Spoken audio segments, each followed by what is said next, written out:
Hey guys, I'm trying to improve my vlogging skills.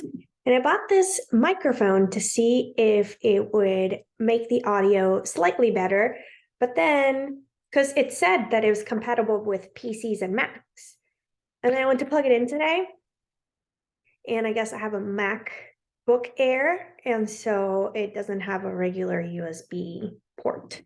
So I need to see if I'm sure they have transformers. Is that what they're called? Where you plug this into another thing that you can plug into your computer. Transformer, adapter, maybe that's what it's called.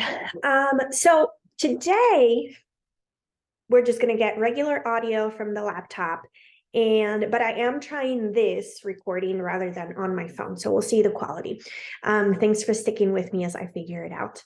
So today we are going to do an update on my three littles, my own kiddos that I am raising bilingually. We're going to start with my older daughter, or my oldest, who's my daughter, and she is 6 years and 2 months.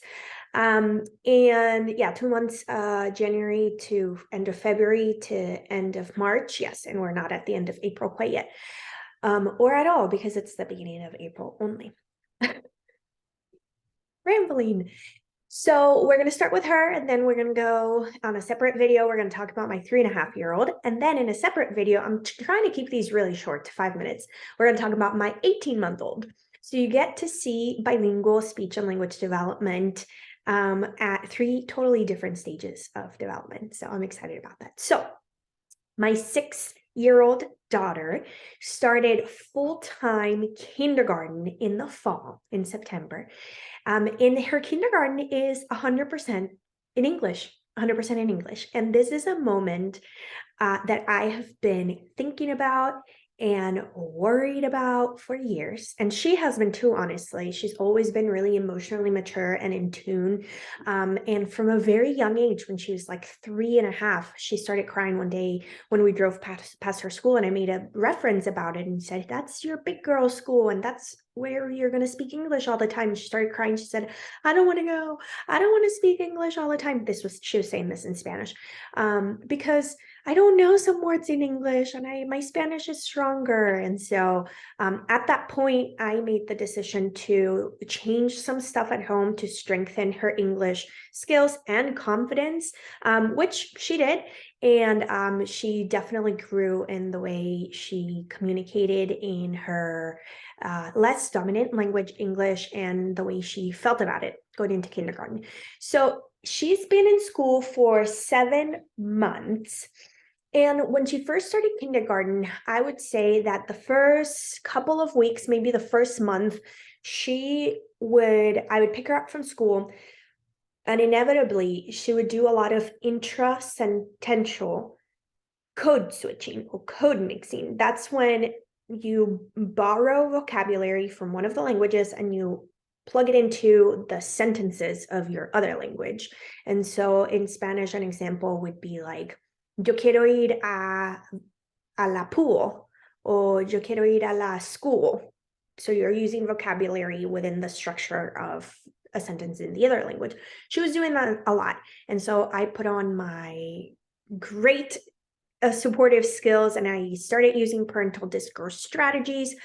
And within a couple of weeks, she switched back to being pretty primarily communicating with me in Spanish without using a ton of intrasentential code mixing. Of course, inevitably, once in a while, it happens to all of us. But overall, she was, again, keeping her languages pretty separated, well separated, which is one of our family goals, because I want her to be able to always, now and down the road, be able to communicate with monolingual Spanish speakers. And I want to make sure that she feels confident having just Spanish only conversations without always having to lean on her English to communicate. Of course, inevitably, that's part of bilingualism, but I want her to at least have the ability to communicate primarily in Spanish if she ever needed to, or when she needs to with monolingual speakers. So that was the fall. And then we were doing super well.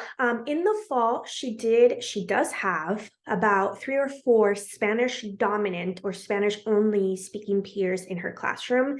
And at the beginning of the school year, the teachers asked me if it was okay for them to use my daughter as a peer model and pair her with some of them as they were adjusting to kindergarten and the language barrier and so on and so forth. And I said, yeah, that's totally fine as long as she's not put as an interpreter always, especially when she doesn't want to do it. And the teachers were really great about that and said, no, we'd never do that. It's just so that, they can have friendships and communication in their home language while they're learning English. And I said, yeah, that's totally fine. My daughter loved that. And I think that was a huge factor as to why her Spanish has stayed really solid and rich, because school wasn't just 100% in English, even though the setting is and the curriculum is, but she had some peers who speak Spanish. Now, after winter break, she had a switch in linguistic choices again. And what I have noticed recently, probably in February, is that now when I pick her up, she isn't just borrowing words from English. She's just getting in the car and like saying full-on sentences and paragraphs and narratives in English, like the entire thing in English. And I found myself for a few weeks just responding to her in English, which is just so weird because we have spent the last like 5 years getting into the habit and establishing the habit of primarily using Spanish with her. And it was just so fascinating to see how easy it was for me to just get back into the habit of just responding in English. And so once I caught myself after a couple weeks, I was like, oh, no. We need to change some things. I need to make sure I'm going back to using parental discourse strategies. And so I did. And then again, I saw malleability and modification of her output again, once I started redirecting her in a respectful way. And so, when she gets in the car and she starts telling me a story in English, I'll be like, sometime, like at first I would just say, I would reply in Spanish. I'd be like, oh, la cafetería, ¿qué pasó? And sometimes that wasn't enough to really get her back into Spanish. So I started being a little bit more direct because she is 6 and she understands. I was like, oh, tell me it in Spanish. And she has the vocabulary and the fluency skills to be able to do so. And so she would switch over. And sometimes I just go, what? Say that again. And then now she knows that's kind of a cue to like switch over to Spanish. So I would say we're back. It only took a couple of days of getting back into the habit, but I'm so glad that I caught it early and that I acted early, because this is just how gradually we get out of habits and children start experiencing language attrition in the minority language. And so we have a big role in that. And so I wanted to encourage you with that, especially as you are looking forward to your child being more immersed in the majority language at school. Just know that it is a process, but you can do it. You have the tools to support them. You have the knowledge to support them. And if you need any professionals to walk with you, we're here for you.